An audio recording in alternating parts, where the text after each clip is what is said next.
ولقد خلقنا الإنسان ونعلم ما توسوس به نفسه ونحن أقرب إليه من حبل الوريد إذ يتلقى المتلقيان عن اليمين وعن الشمال قعيد ما يلفظ من قول إلا لديه رقيب عتيد وجاءت سكرة الموت بالحق ذلك ما كنت منه تحيد ونفخ في الصور ذلك يوم الوعيد وجاءت كل نفس معها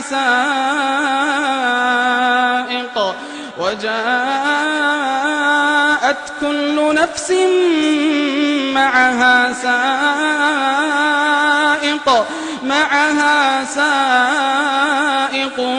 وشهيد لقد كنت في غفلة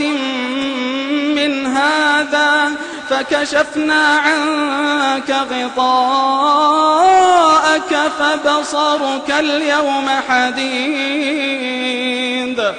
وقال قرينه هذا ما لدي عتيد ألقيا في جهنم كل كفار عنيد مناع للخير معتد مريب الذي جعل مع الله إلها آخر فألقياه في العذاب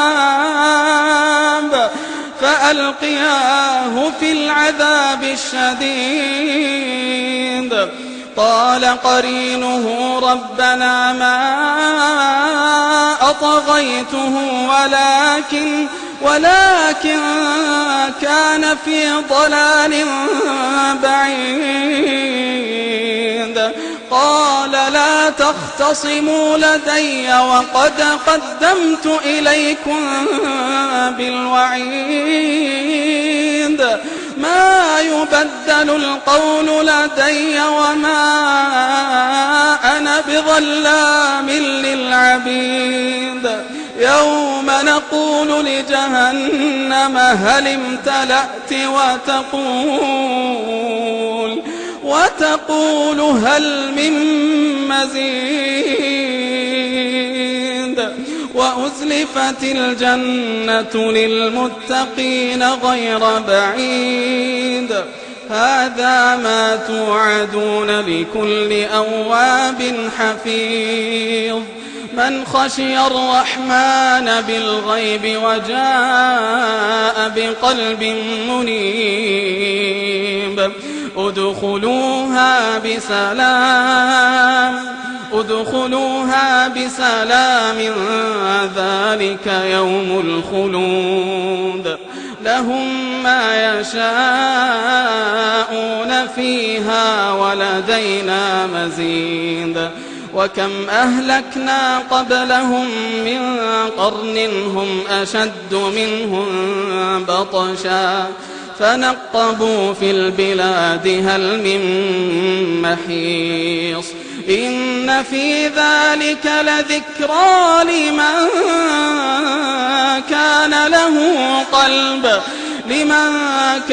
له قلب أو ألقى السمع وهو شهيد ولقد خلقنا السماوات والأرض وما بينهما في 6 أيام وما مسنا من لغوب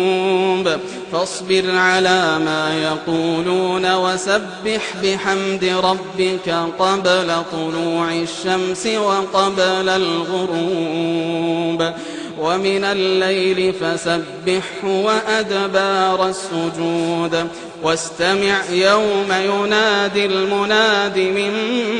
مكان قريب يوم يسمعون الصيحة بالحق ذلك يوم الخروج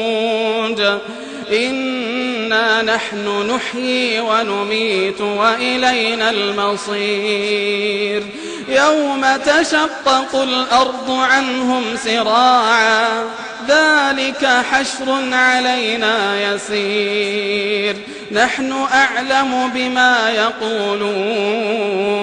وما أنت عليهم بجبار